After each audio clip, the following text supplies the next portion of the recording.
आज विशेष बात है।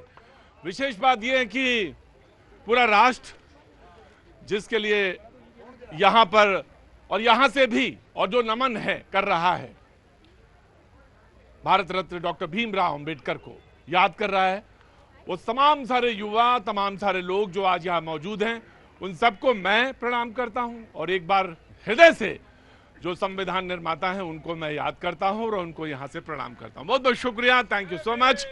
जय भीम, जय भीम, जय भीम। और मैं जो आधे मन से ना बोला करिए, जय भीम जी। बात संविधान की भी है, बात आपके अधिकार की भी है और बात आपके मुस्कुराने की वजह की भी है। तो आप कैसे मुस्कुराते रहें। शायद संविधान और संविधान की प्रस्तावना में ये बहुत कुछ क्लियर है और बहुत क्लियर कट उसमें मेंशन है कि देश कैसे आगे बढ़ेगा, किस तरह आगे बढ़ेगा और देश के जो ओटों पे मुस्कुराहट है वो कैसे अछूड़ रहेगी। कहां से आना हुआ? बुरारी विधानसभा से। अरे वाह वाह वाह वाह वाह वाह वाह, क्या बात है। मैंने तुम्हारी मुस्कुराहट को देख के ही कह रहा था, मुझे बड़ी अच्छी लगी। क्या नाम है तुम्हारा? अरुण मंडल। अरुण? अरे बिल्कुल एकदम सही मामला, अरुण मंडल।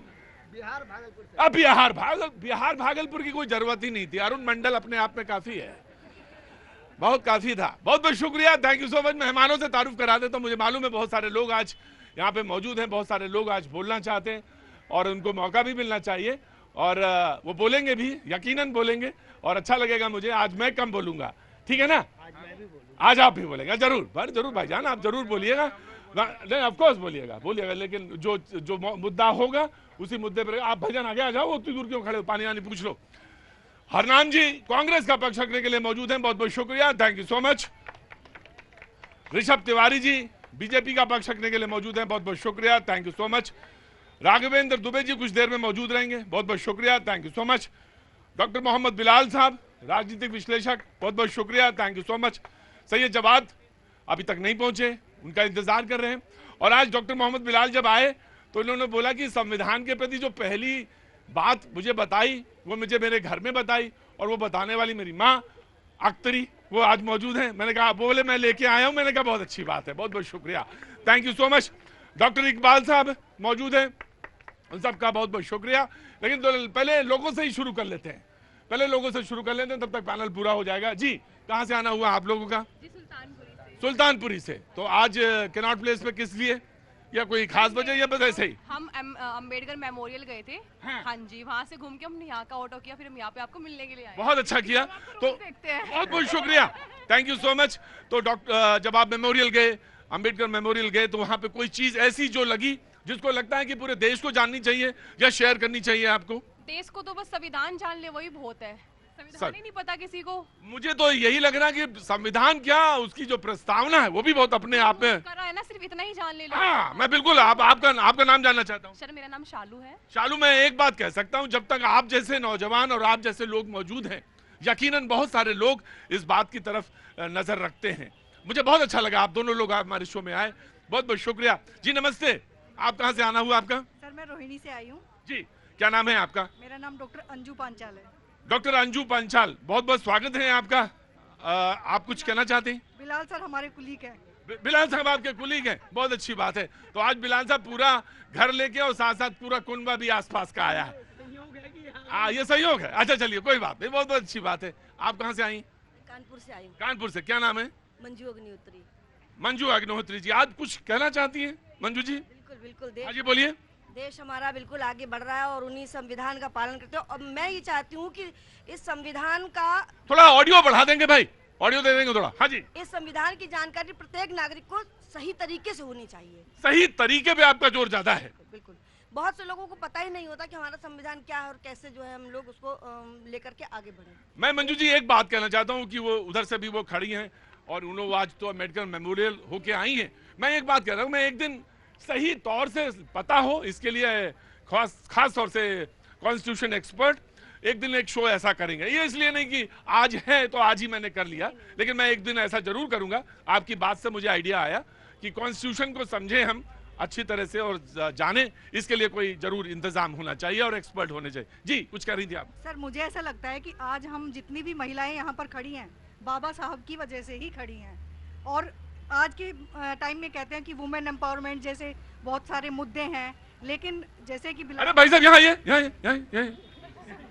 ऐसा कि आना तो आपकी मर्जी से हो सकता है, लेकिन जाएंगे आप मेरी मर्जी से। ये नहीं हो सकता है कि आप आए और खाला मिठाई लाए हैं। खोलिए खोलिए खोलिए, भाईजान को खिलानी है आज, खोलिए जल्दी खोलिए। अरे लाए थे या कहीं और लेके जा रहे थे? हमारे लिए। अरे हमारे लिए नहीं, उन्हीं को खिलाऊंगा मैं। जैसे ही महिला सशक्तिकरण की बात हुई, आपने एकदम से पीठ मोड़ ली और ये मुझे बिल्कुल एकदम धक्का लगा कि ऐसी क्या बात कह दी बहन ने जो आपको इतना धक्का लगा। लाइए खोलिए, डिब्बा खोला कि नहीं खोला?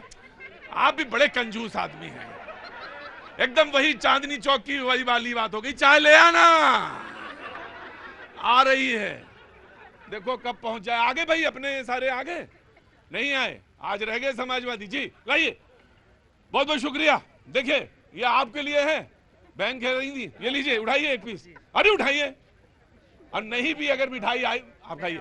नहीं नहीं बोलते मैं नहीं खा सकता, नहीं भी आ रही होगी मिठाई तो मैंने छीन तो ली है, और यही होना चाहिए बहन, आपके लिए भी है। और आपने बहुत अच्छी बात कही कि डॉक्टर भीमराव अंबेडकर की वजह से हम महिलाएं यहाँ पे मौजूद हैं। लो लो, ये तुम्हारे लिए, ले लो, ले लो, जल्दी उठाओ। अरे तुम्हारे से मैं जी, थैंक यू सो मच। अब बाकी आपकी इच्छा, जिसको खिलाना चाहेंगे। और मैं तो 1 घंटा नहीं खा सकता। थैंक ला। हाँ, मेरी बहू का बर्थडे है, मेरी बहू का बर्थडे है। मैं बहू का बर्थडे है आज।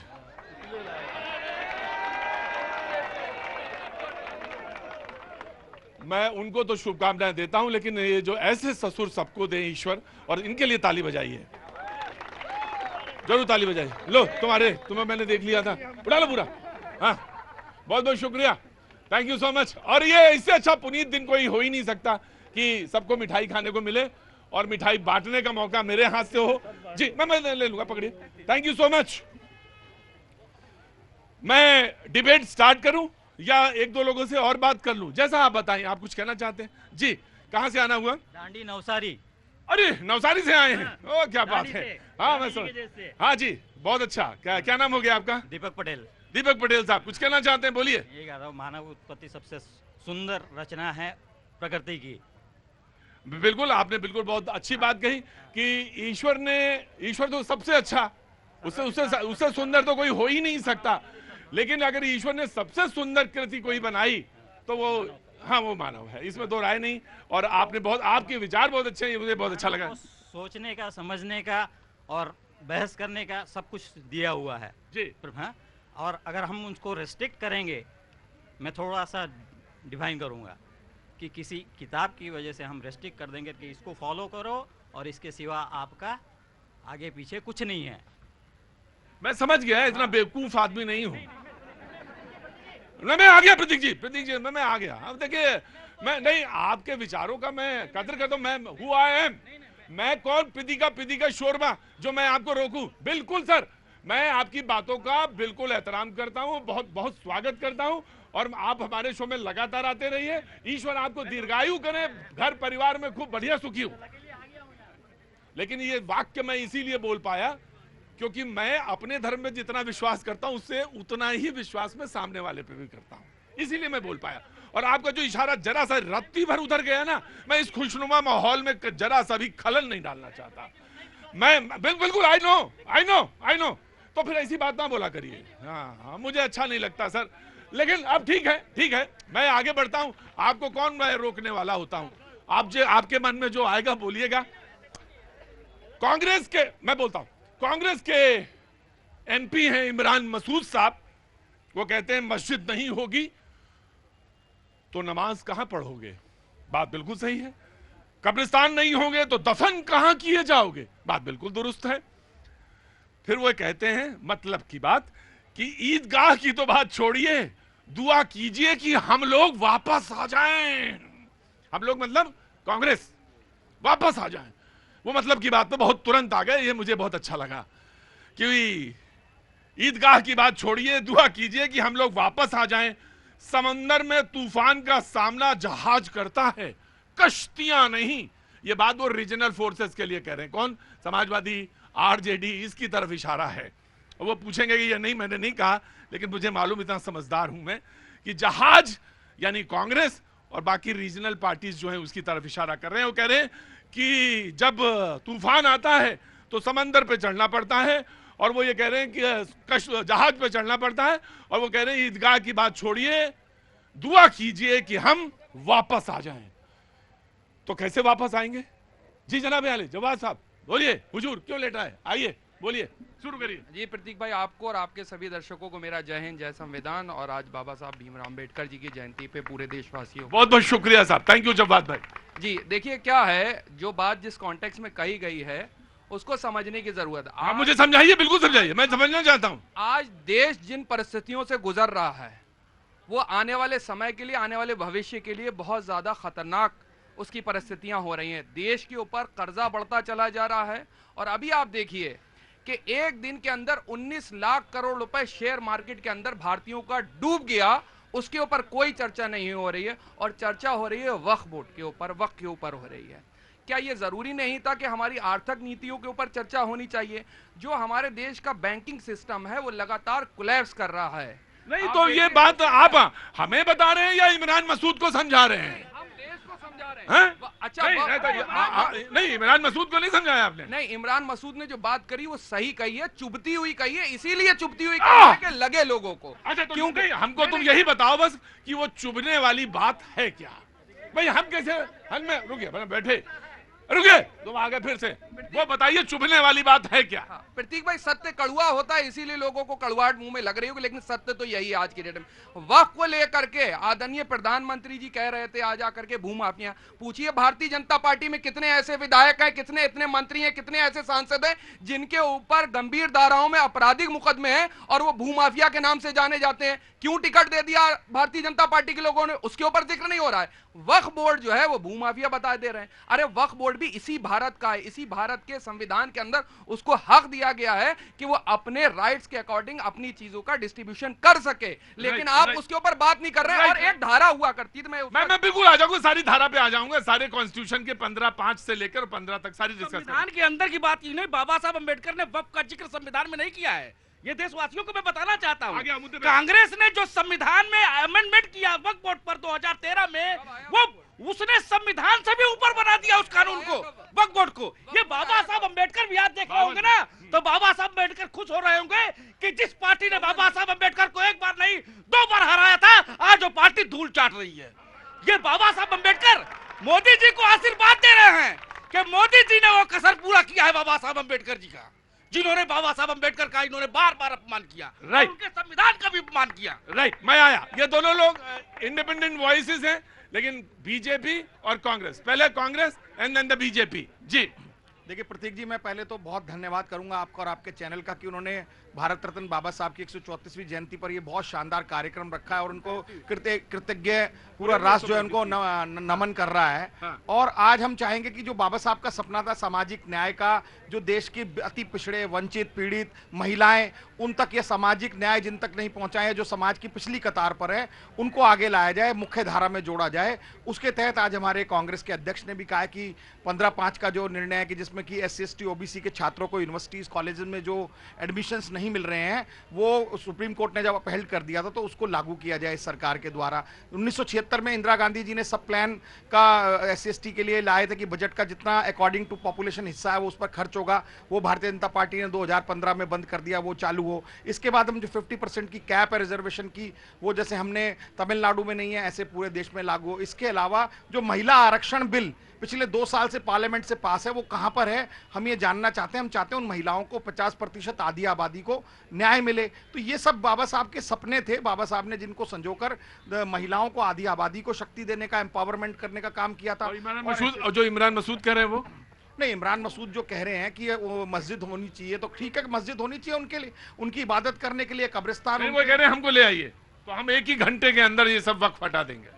देखिए ऐसा है कि जितनी विपक्षी पार्टियां, उनका ये नजरिया है, उनका ये कहना है कि जिस तरीके से वक्फ प्रॉपर्टीज के बारे में ये अगर उनका आज बल था तो उन्होंने इन्हें वापस तो कर दिया, लेकिन इस पर पूरा विचार विमर्श होना चाहिए था और ऐसा इसमें कोई हो हल्ला नहीं था। ये भारतीय जनता पार्टी ने बहुत जल्दबाजी में वक्फ बिल लेके आए हैं और उनकी मंशा है कि इस तरीके के बिल अगर जो आए हैं, बहुत सारे बिल आते हैं, बहुत सारे बिल वापस भी हो जाते हैं और बहुत सारे नए कानून भी बनते हैं, फिर उसके अलावा कानूनों में संशोधन भी होता है, इसमें कोई नई बात नहीं है। जो इमरान मसूद बीजेपी प्रतीक भैया, सामाजिक समरसता के शिल्पकार, संविधान निर्माता भीमराव अंबेडकर जी को सत सत नमन है उनकी जयंती पे।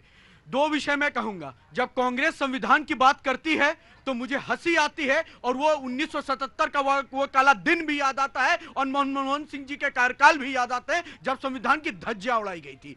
आज तक क्या इस देश में किसी ने भी दीक्षा भूमि, शिक्षा भूमि, महानिवारण भूमि, चैत्य भूमि, जन्म भूमि को पंच तीर्थ के रूप में भीमराव अंबेडकर जी के आइडियोलॉजी के रूप में स्थापित किया? तो वो मोदी सरकार ने किया, मोदी जी के नेतृत्व में हुआ और हमने करके दिया। और आपने क्या दिया? चुनाव में हरवाने का काम। और कहते ये भीमराव अंबेडकर जी का सपना था। बेशक जो सपने आप बता रहे हैं उसे पूरा कर रहे हैं मोदी जी हैं, और आप तो केवल सपने देखते रहे और देखने का हक भी नहीं दिया। आज मुद्रा योजना के तहत अगर 33,000 करोड़ बिना किस्त किसी को लोन मिला है तो 50% के तहत SC, ST और OBC के लोग हैं। मुख्य धारा से हम जोड़ रहे हैं, जीवन शैली से उन्हें उठा रहे हैं, उनका विकास कर रहे हैं। अब आते हैं मसालेदार बात पे जवाद जी के, मसूद जी के। उन लोगों का तो काम है हमें ले आइए तो हम बता देंगे, ना आप आएंगे ना बता पाएंगे, क्योंकि तुष्टीकरण का चश्मा फोड़ दिए हैं जनाब। वो नहीं दिखने वाला अब देश में, वो वही होगा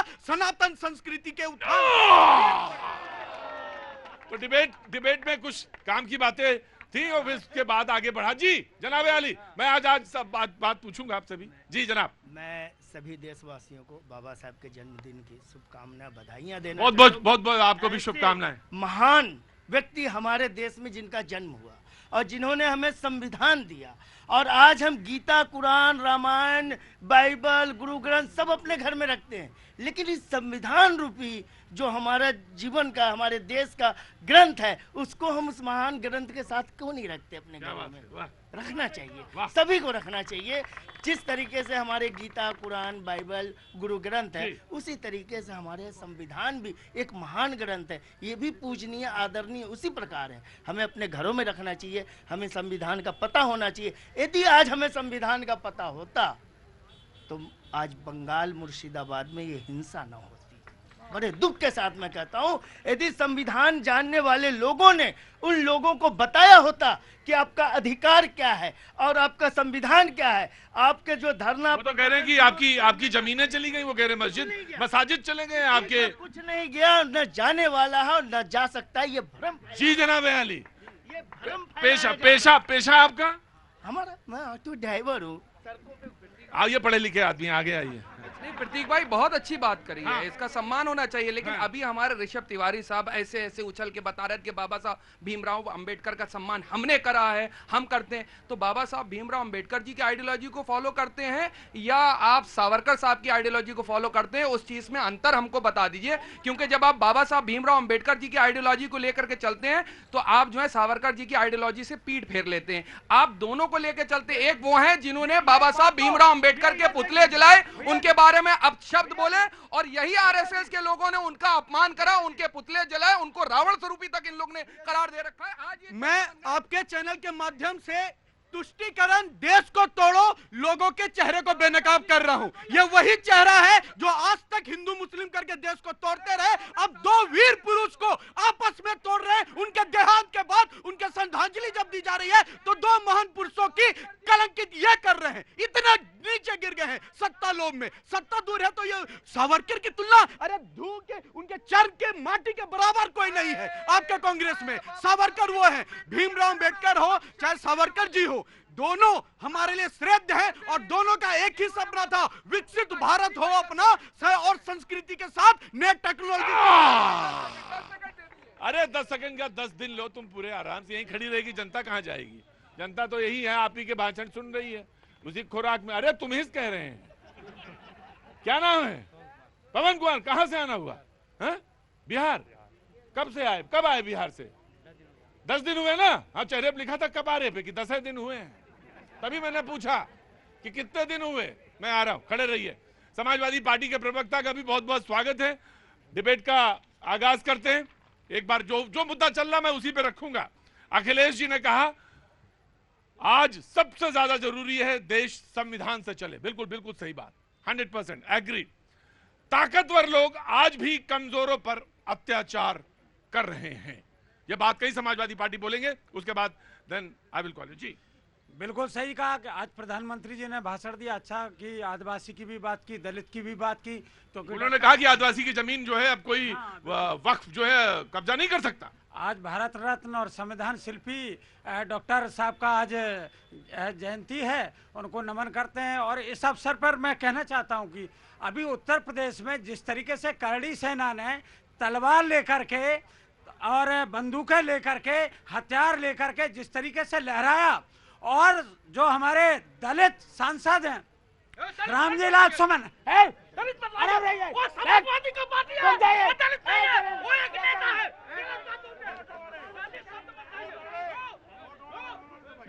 बोले दो, ये गलत बात है, ये गलत। आप आइए इधर, इधर आप आइए, बोले दो, बोले दो।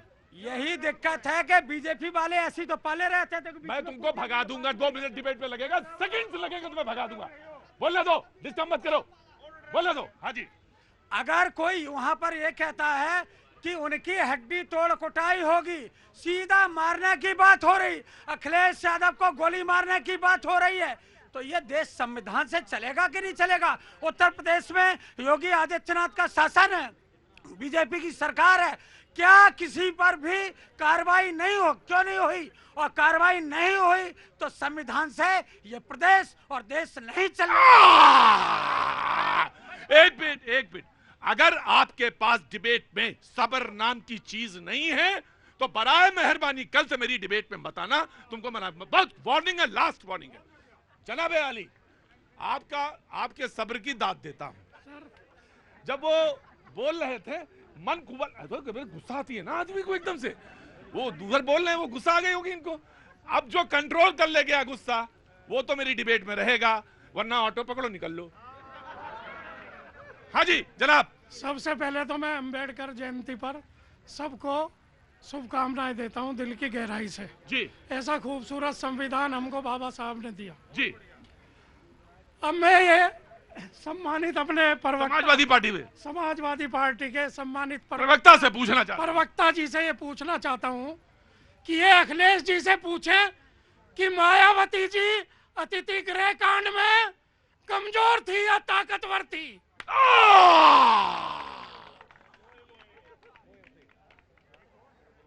इन्होंने कहा कि अखिलेश जी ने कहा ना कि कमजोर जो है ताकतवर को दबा रहा है, तो इनका सवाल यह आया कि अब हुजूर आली ये बताइए कि बहन जी कमजोर थी या ताकतवर, या जो लोगों ने बंद कर दिए थे दरवाजे वो कमजोर थे या ताकतवर? अब आप ये बताइए। बिल्कुल बताएंगे। उसके बाद भी वो कांड में बिल्कुल घटना जो भी हुई है, जैसे भी उन्होंने कहा, जिस तरीके से हम आज भी उसको सही नहीं मानते, और इसके बाद भी अखिलेश जी ने मंच पर, डिम्पल जी ने मंच पर मायावती जी के पैर भी छुए, सम्मान भी दिया, और इसके बाद गठबंधन भी हुआ। गठबंधन हुआ जहां उनके पास कोई सीट नहीं थी, 10 सीट लोकसभा की आई। हालांकि इसके बाद कुछ तलखी रही और वो गठबंधन टूट गया। राइट। इन्होंने कमजोरी की बात की। हाँ। मायावती जी के ऊपर जो इन्होंने किया था कर्मकांड, वो तो जनता जान रही है, जनता देख रही है। ये दलित की बात करते हैं। क्या राम भक्तों पर आपने गोली चलवाई वो कमजोर था इसीलिए तो चलवाई आपने? वो भी तो कमजोर था, तभी तो आपने संविधान को समझा। वहां पर मुजफ्फरपुर में आपने समझा, एक तरफा गोली चलवाया आपने, क्या समझा? नहीं समझा। ये आज ये अपने कर्मों को उजागर कर रहे हैं ये बयान दे दे करके, ये समाजवादी पार्टी। एक मिनट सुनिए, और एक बात मैं और कहना चाहता हूं, जो समाज अपने इतिहास को भूल जाता है, जो समाज यहाँ अब देखिए गुरुजी, आप है पैंट शर्ट वाले, तो ऑटो वाले को हड़काएंगे नहीं गुरुजी। अब इनके बारे में भी हमारे राणा सांगा जी के बारे में जो इन्होंने अभद्र बात की है, जो समाज अपना इतिहास भूल जाता है, जो समाज अपना संस्कार भूल जाता है, वो कायर हो जाता है, और कायरों के लिए इस देश में कोई जगह नहीं है।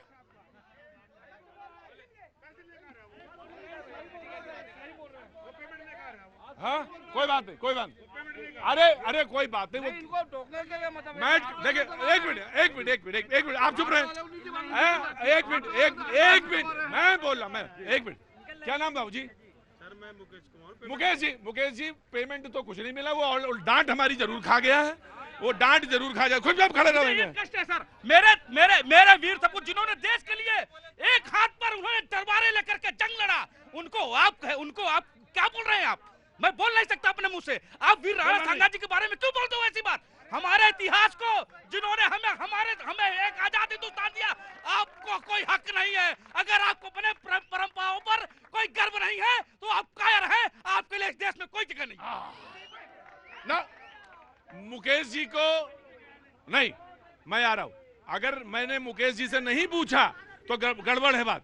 मुकेश जी कह रहे हैं कि आपको पेमेंट मिला इसीलिए बोलते हो आप। खड़े रहो वहां पे। हाँ मुकेश जी बोलिए, कहां से आना हुआ? मुकेश कुमार बताइए, बोलिए ना, क्या बोल रहे हैं? यही की जो पेमेंट। मुकेश जी एक बात बताता हूं आपसे, मुझे नहीं मालूम। मुकेश जी आपने कहा जो मेरे कान में पड़ गया कि पेमेंट लेके, देखिए क्या है वो आसान नहीं है बोलना, उसने बहुत अभ्यास किया है, उसके बाद बोले प्रोफेशनल होते हैं, प्रोफेशनल होते हैं तरीके से अपने पैसे पेमेंट वगैरह लेकर और स्टेटमेंट देते हैं। कोई बात नहीं, कोई बात। ये एक चीज बताएं मुकेश जी, मैंने मौलाना को इसलिए बोला था कि मौलाना आपके पास इसलिए क्यों आया क्योंकि आपके पास सब्र है, और सब्र के साथ आप खड़े रहे, उसके बाद आप बोले। मुझे नहीं मालूम कौन सा पेमेंट इनको मिलता है, कहां से मिलता है। इनको तो चवन्नी नहीं मिलती, यहां से रोज आके चिल्लाते हैं, अपना हर्जा करते हैं, ऑटो छोड़ के आते हैं। मेरी बात सुनिए मुकेश जी एक बात सुनिए। कोई विरोधी बात अगर आपके मन की बात नहीं है या आपकी अच्छी बात नहीं लग रही, जो अगर कोई बोल रहा है तो वो पेमेंट लिया, और अगर आपके मन की बात बोल देगा, और ये डेमोक्रेसी में सीखना होगा मुकेश जी, हमको डेमोक्रेसी में सीखना होगा। और या तो हम खड़े होना ना सीखें, या तो हम आए ना, और अगर हम आते हैं तो हमको, मैंने सुन लिया था, आपने कहा ना इसको पेमेंट लेके आता है, मैंने सुना मुकेश जी, और मैं आया आपके पास इसलिए, एंड आई मेक श्योर कि मुकेश जी बोले, और वही बोले जो मुंह से निकला था, हालांकि आप बोल नहीं पाए, लेकिन मैंने मेक श्योर, नहीं अब आपको कोई राइट नहीं है कि आप वही बोले जो आपने मुंह से निकला। ना ना ना ना ना हुजूर आली, ये नहीं, बहस कुछ और हो रही थी। तो आप जनाब बताइए कि जब आप गेस्ट हाउस कांड होता है तो जो कमजोर है या ताकतवर है कौन था उसमें? आप बताइए। जब गोली चलती है अयोध्या में तो कौन कमजोर है ताकतवर है? आप ये बताइए। जब मुजफ्फरनगर में गोली कांड होता तो कौन ताकतवर है कौन कमजोर है? ये बताइए। समाजवादी पार्टी ताकतवर तो वो है जो एक दिन में दर्जनों मुकदमे लिखवा दे। ताकतवर वो है कि 90 मुकदमे आजम खान साहब पे लग गए और बात कर रहे हैं मुर्गी चोरी, किताब चोरी, यानी क्या क्या लगा दिया। यही सरकार थी। और ये जो बात करते हैं कमजोर वो है जो बलात्कारी निकले, उनकी आरती उतारे और उसके बाद जिसका बलात्कार हुआ उसके पक्ष में न खड़ा होकर के और तिलक लगाए, उसके पक्ष में बोलते। कमजोर वो है बिल्किस बानो नहीं, कमजोर वो नहीं, ताकतवर वो है जो वक्त पे कब्जा करे। अगर आप नहीं सहमत तो आपको होना ही पड़ेगा। कोई यहाँ हिंदुस्तान में रहने कोई वो थोड़ी ना रहे। अब दूसरा सवाल, एक कौन नहीं, मैं इनका इंटरव्यू जरूर लूंगा, इनका लूं या ना लूं आपका जरूर लूंगा। मुझे मालूम है क्या, नेता से खतरा नहीं लगता, नेता के जो पीछे चलते हैं उनसे खतरा हमेशा रहा है। हाँ हमें बिल्कुल सच की बात है। सवाल यही है, बहुत महत्वपूर्ण सवाल है। मैं भूल जाता हूं बीच बीच में। आप जब कह रहे थे कि मैंने कहा ना कि समाज में जो सारे तबकों को साथ में लेके चलेगा वो महत्वपूर्ण है, या पीडीए आप क्या कहते हैं, पिछड़ा, दलित और अकलियत, अल्पसंख्यक अकलियत। तो हम कहां जाएं भाई? दुबे जी आप कहां जाओगे? समाजवादी पार्टी के आदमी हो, कहां जाओगे आप? मुझे बताओ। मैं आपसे पूछ रहा हूं कि आपने एक नारा दिया कि अगर पीडीए साथ है, अरे इधर आइए हुजूर आली, कहां बैठे? अगर ये पीडीए है कौन है? पिछड़ा, दलित और अल्पसंख्यक, अकलियत। तो बस हो गया काम, क्योंकि ये कॉम्बिनेशन बनाता है विजयी भव। है? कौन बोला? कौन बोला? कहां के हो? बिहार से। एकदम जैसे घाव में नमक डाल दिया। बिहार के, क्योंकि मैं बिल्कुल सुनूंगा आपका। मैं ये जानना चाहता हूं कि दुबे जी आप कहां चलोगे? जहां जाओ तो वहीं त्रिवेदी जी को भी लेके चलना। बिल्कुल बिल्कुल। आप सुन लीजिए। हाँ। पीडीए अखिलेश जी को आपने सुना कि नहीं सुना? अखिलेश जी ने कहा कि अल्पसंख्यक भी है में, आदिवासी भी है, अगड़ा भी है उसमें। लेकिन बात वही है, प्रधानमंत्री जी का भाषण सुना होगा ना?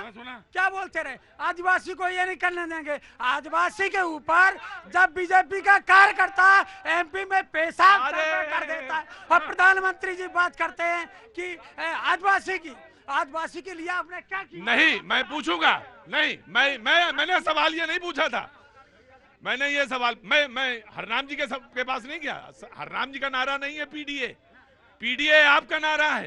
तो मैं ये जानना चाहता हूं कि जो पीडीए में नहीं आ रहे हैं वो कहां जाएं? कहीं जाएं। हैं? कहीं जाएं। अरे चाचा ऐसा ना कहे यार, तुम मतलब कहां चले जाएंगे? बताओ, आगे आओ। अगर ना हम तो पी में है, ना डी में है, ना ए में है। और मुझे समाजवादी पार्टी के, सुनिए, समाजवादी पार्टी के प्रवक्ता दुबे जी हैं, तो जाएं कहां? वो पीडीए वाले के अलावा अगर हैं तो कहां जाएं? पीडीए का मतलब कुछ समझ के बनाया होगा ने अखिलेश। हाँ, और क्या, ऐसे थोड़ी बना दिया? उसमें छोटी बड़ी कोई जात नहीं है। अरे उसमें वो कह रहे हैं पिछड़ा, दलित और अकलियत, ये तीन है बस। अकलियत में सिर्फ अल्पसंख्यक ही आएंगे। हाँ, और कौन है? अकलियत में मतलब क्रिश्चियन भी आ गए और सिख भी आ गए, जैन भी आ गए और मुसलमान तो है ही है। अल्पसंख्यक में सब ने आएंगे। हाँ। सिख भी आएंगे, ईसाई भी आएंगे। अरे तो अब ये ना कह देना कि हम भी आएंगे उसमें। हम कहां से आएंगे उसमें?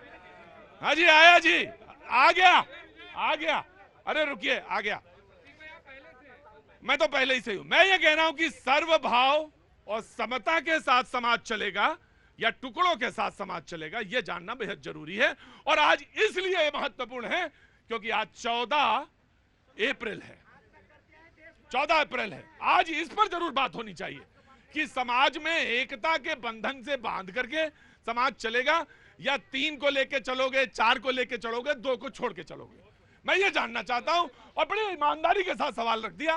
बाकी इच्छा आपकी प्रभु की, जो आप बोलना चाहें आप बोले। मुर्शिदाबाद में क्या हो रहा है? जितने ये प्रवक्ता हैं इनसे आप पूछिए कि समाजवादी पार्टी हो, कांग्रेस हो, आज तक क्यों नहीं बोल रहे मुर्शिदाबाद के ऊपर? कहां मर गया इनका जमीन? मानवता सर्वसार हो रही है। कहां गया हिंदू? 33% जो कमजोर है उसी को दबाया जा रहा है। पूछिए इनसे। जी, मैं आ गया। पीडीए ये आते हैं मुसलमान के, वो जो पसमानदा समाज है वहां से आते हैं। जी मेरे भाई जो बात कह रहे थे, सबसे पहले तो हमारा नारा भाईचारा मिशन की तरफ से अंबेडकर जी के, भारत रत्न अंबेडकर साहब की जयंती पर पूरे मुल्क को मैं मुबारकबाद पेश करता हूं। और अब मैं इनको बताना चाहता हूं कि जो संविधान की प्रस्तावना है ये सीखें अदब के साथ, क्योंकि ये पीडीए का मतलब है पिछड़े, दलित और ऐसे ना तो अगड़े हैं ना अल्पसंख्यक है, वो है आहत, प्रताड़ित, पीड़ित, शोषित और वंचित। और जिसको वंचित किया प्रतीक भाई इस शासन ने, जो समाजवादी हो चाहे कांग्रेस के लोग हो, आज उनको दिक्कत हो रही है। वक्फ के नाम पर अदब के साथ कहता हूं, मुर्शिदाबाद को देखिए, बंगाल को देखिए, आज मेरे मुल्क के मालिकों गौर से सुनो। संविधान अगर, कोई बात नहीं सर, घड़ी ठीक हो रही है पसमानदाओं की, ये अभी गिरी है, समय सही हो रहा है। हाँ सर, अगर संविधान अधिकार देता है तो वो कर्तव्य भी देता है। अगर वो समता देता है तो वो सार्वजनिक संपत्तियों की सुरक्षा का कर्तव्य भी देता है। मतलब ये कोई राइट नहीं देता कि आपके मन मुताबिक बात नहीं हुई। हाँ, ऑफ कोर्स युवा का रोजगार होना चाहिए, बिल्कुल होना चाहिए, और 100% होना चाहिए, ये सिक्योर होना चाहिए। लेकिन ये कोई राइट नहीं दिया कि आपका अगर नहीं मिला तो आपके हाथ में पत्थर आ जाए और आप बस को आग लगा दें। आप बस में आग लगाने का कोई अधिकार नहीं है आपको। और अगर आपने बस में आग लगाई, इन्होंने मैं तो सवाल पे छोड़ता हूँ। इन्होंने बस में आग नहीं लगाई सर, इन्होंने नागरिक के कर्तव्यों को निभाया नहीं, उसमें आग लगाई। इन्होंने राष्ट्र का नुकसान किया है और वो जो काम कर रहे हैं जनता को भड़काने का, वो अब सुरक्षित है सर। सुरक्षित इनकी नियत नहीं है, ये परेशान। ठीक, प्रतीक भाई नाज इतना ना करें हमें सताने वाले। और भी दौरे फलक हैं अभी आने वाले। अच्छा, आपने पूछा ताकतवर कौन होता है, हाँ। अभी इस पे हो रही। ताकतवर वो होता है जिसके पास ताकत हो और उसके बाद वो क्षमा करना जानता हो लोगों को, वो ताकतवर है। आपने बात करी मुर्शिदाबाद की, उसका कोई समर्थन नहीं करता और ममता बनर्जी से सवाल करा जाएगा, डंके की चोट पे। मैं आपसे पूछना चाहता हूं, आप तो बड़े दानिश्वर हैं ना, वहां आइए बराए मेहरबानी, वहां खड़े हो जाइए। मैं आपसे यह जानना चाहता हूं, क्या बसपा ने माफ कर दिया आपको? नहीं तो ताकतवर समझा रहे हैं ना आप, माफ कर दिया। मुजफ्फरनगर में क्या माफ कर दिया, ये मैं जानना चाहता हूं आपसे। यही तो मैं कह रहा था, तो फिर मणिपुर में भी माफ कर दिया गया होगा। आप जरूर उदाहरण दीजिएगा। बिल्कुल देंगे। अब अच्छा नहीं लगा होगा आपको? उन्होंने बोला कुछ, बिल्कुल नहीं अच्छा लगा होगा। मणिपुर का नाम वार्ता नहीं हो रही है। मणिपुर 2 साल से लगातार सवाल करे जा रहे हैं, कोई जवाब देने। मणिपुर चले जाते वहां क्या पूछिए, मणिपुर में राष्ट्रपति शासन लगा हुआ है, संविधान के रिकॉर्डिंग लगा हुआ है। संविधान के अंदर अधिकार के साथ कर्तव्य है और शिक्षा शेरनी का दूध है। आज अंबेडकर साहब की जयंती मनाना औपचारिकता नहीं है, राष्ट्र की संपत्ति की सुरक्षा करना भी हमारा अधिकार बनता है। मणिपुर पे जवाब भैया जी, सबसे पहले तो महत्वपूर्ण विषय आपने जो अखिलेश यादव पे कहा, नहीं कमजोर है जिसने बोला, अरे भाई सुन लो, मणिपुर पे ही लो, मणिपुर पे ही आएगा। हाँ। मणिपुर पे ही आएंगे। ये सोचते हैं कि जैसे देश को ये गांधी परिवार। रुको, मणिपुर पे ही ले लो पहले। सर नमस्कार, पिछली बार आपने मेरे सवाल का जवाब देने से मना कर दिया था, इस बार रिक्वेस्ट करता हूं कि जवाब दीजिएगा। मणिपुर में ये क्या आज हो रहा है? यस, यही था। और आपने जो बॉम्बिंग की थी मणिपुर पे कांग्रेस ने, उसका क्या, उसका जवाब कौन देगा? मणिपुर पे बॉम्बिंग की थी, उसका जवाब कौन देगा? आप यहाँ पे कोई भी बयान, एक मिनट, कोई भी नेशनल चैनल पे जब आप बोलते हैं तो जिम्मेदारी के साथ बोलें, क्योंकि अगर आप बोलते हैं तो मैंने अक्सर कहा कि 2 शीशे जरूर आईने रखिए, एक आईने में खुद को देखिए और एक आईना बराए मेहरबानी दूसरों को भी दिखाइए। मैं कह सकता हूं आपको जवाब बहुत तीखा लगेगा आपको, और वहां पे जो इथनिक है मामला और कहां पे कैसे उपजा है उसका जवाब है। नहीं मुस्कुराइएगा ना, बिल्कुल बराए में बिल्कुल चुपचाप रहिएगा ना। और कितने साल आपने पकाया है ये मसला ना, जवाब आप क्या देंगे ना। मैं मणिपुर पे भी जवाब पहले मणिपुर पे ही दे देता हूं, क्योंकि ये लोगों तो आग का गोला समझ के उसे छुए तक नहीं, जलते रहा मणिपुर वर्षों से। देखिए आपके सलीके में बीच में नहीं बोला, आपके बीच में सैयद जी नहीं बोला, आपके बीच में नहीं बोला, आप इनसे ही पूछ लीजिए। राहुल जी तो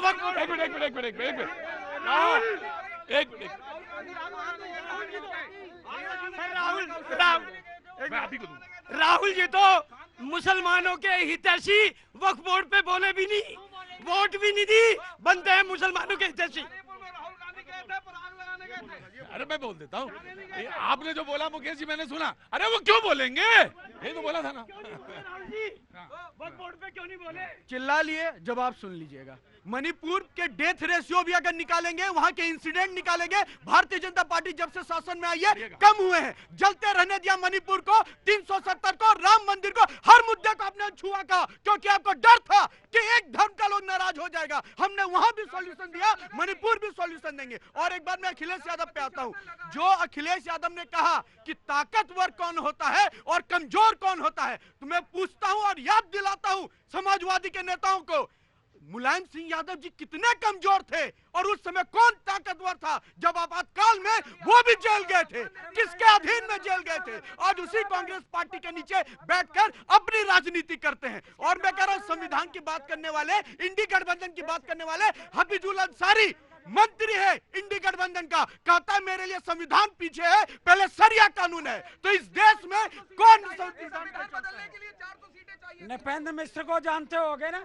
नृपेंद्र मिश्र को मुद्दे पे जानता आओ हूं। यार, तुम जानते नहीं, तो उसी हैं, मुद्दे सब पे जानते ये कह रहे जो गोली चलाने किसने आदेश दिया था? सवाल क्या पूछा था, क्या बता रहे हैं आप? ये जो बता रहे इनको कहा ना, बार बार अगर आप बात करते हो ना तो आपको ये भी सीखना पड़ेगा कि आपने मंदिर। अच्छा एक काम करते, अरे सुनो, अरे एक काम करते, वो उन्होंने कहा कि जब तूफान आए दरिया में, समंदर में, तो छोटी कश्तियों को छोड़कर जहाज पर जाना चाहिए, तो मैं जहाज पर चलता हूँ। छोटी कश्ती उन्होंने कहा था, समाजवादी आरजेडी की तरफ इशारा कर रहे थे, मैं जहाज की तरफ चलता हूँ, जहाज। देखिए मैं तो एक बात कहना चाहता हूं कि कांग्रेस पार्टी की क्लियर कट नीति रही है। जब से देश आजाद हुआ कांग्रेस पार्टी का उसमें मुख्य योगदान रहा, और हमने जब बाबा साहब के साथ मिलकर एक संविधान को संजोया तो हम चाहते थे कि पूरा देश एक धर्मनिरपेक्ष देश है। इसमें चाहे कोई एक बहुत छोटे पैमाने पर भी धर्म हो, या बहुत वृहद पैमाने पर भी एक धर्म हो, सब इंश्योर किया कि सभी धर्मों को पूरी आजादी है अपने इबादत करने की, अपने धर्म को मानने की, किसी नए धर्म को बनाने की और किसी धर्म को समझने की, सीखने की। आज हम ये चाहते हैं कि देश में अमनो अमान बना रहे, तरक्की रहे, नहीं है ना? यही तो बात है। जो देश में विचारधारा है वो विचारधारा ही तो संविधान विरोधी है। तभी तो हम ये करे धर्म की बात, सबका सम्मान। मनमोहन सिंह जी के कार्यकाल में किसके लिए कहा गया था कि पहला अधिकार मुस्लिमों का है? अरे भारतीय जनता पार्टी पे इल्जाम लगाते हो हिंदू मुस्लिम, हम तो सबकी बात करते हैं, लेकिन मनमोहन सरकार में कहा गया पहला अधिकार है तो मुस्लिमों का है। और देखिए कभी मनमोहन सिंह जी ने इस तरीके की बात नहीं की पहला जो है मुसलमानों का। उन्होंने कहा जो कमजोर तबका है, जो वंचित तबका है। अरे अगर माइनॉरिटी भी कहा तो आप देखिए जो अल्पसंख्यक है, अगर जो सबसे कम है, एक बार सुनिए, घर में जो सबसे कमजोर बच्चा है उसको आप एक रोटी फालतू खिलाएंगे कि नहीं खिलाएंगे? क्या हुआ अगर कमजोर व्यक्ति को आगे लगाने? मुझे मालूम है कि बहुत सारे लोगों को बोलना है, वक्त बिल्कुल है नहीं। कहां से आए आप लोग? बंगाल दिखे? आप भी बंगाल से? अच्छा, कुदाई दिखे आपने? आसनसोल से। और आप कहां से हैं? निकुंज बिहार से। तो क्या कुछ कहना है? प्रोग्राम देख रहे सर आप? प्रोग्राम देखो बस। हाँ बस ठीक है। आपको कुछ कहना है? बोल रहे सर, आज बाबा साहब का जन्मदिन है, सारे लोग संविधान की बात कर रहे हैं, लेकिन कुछ पक्ष है जो कि मनुवादी नीति से चलाना चाहता है, कुछ इस्लामिक तरीके से चलाना चाहती है। लेकिन जो युवाओं का जो मांग है सर, जो बाबा साहब जिनके लिए जो समाज का समानता के लिए युवाओं को जो हक मिलना चाहिए नौकरी के, रोजगार का, उस पर कोई नहीं बात करना चाहता है। सारे लोग वोट बैंक की बात करते हैं, ना महिला सुरक्षा पे बात होती है, ना किसानों की बात होती है, जवानों की बात होती है। सिर्फ गद्दी कैसे पाना है इस पे बहस होती है। बहुत बहुत बढ़िया बात है, आपकी बात है, आपके से बात है। जी जनाब। सर नमस्ते। मैं ये रिक्वेस्ट करना चाहता हूँ, जितने भी हमारे जो मिनिस्टर्स हैं, देखिए जातिवाद, ये कास्टिज्म की और बात होती है, कोई एजुकेशन को कोई बात नहीं करता, क्योंकि दिल्ली का या पूरी अगर इंडिया की बात करा जाए तो हमारा जो एजुकेशन सेक्टर है, मतलब वैसे बाय सेंट्रल बहुत अच्छा है, बट उसको सर बहुत वीक कर दिया गया है। तो यही रिक्वेस्ट है मिनिस्टर से, गवर्नमेंट से, कि सर एजुकेशन सेक्टर पे क्योंकि गाँव तक सब तक पहुँचाई जाए।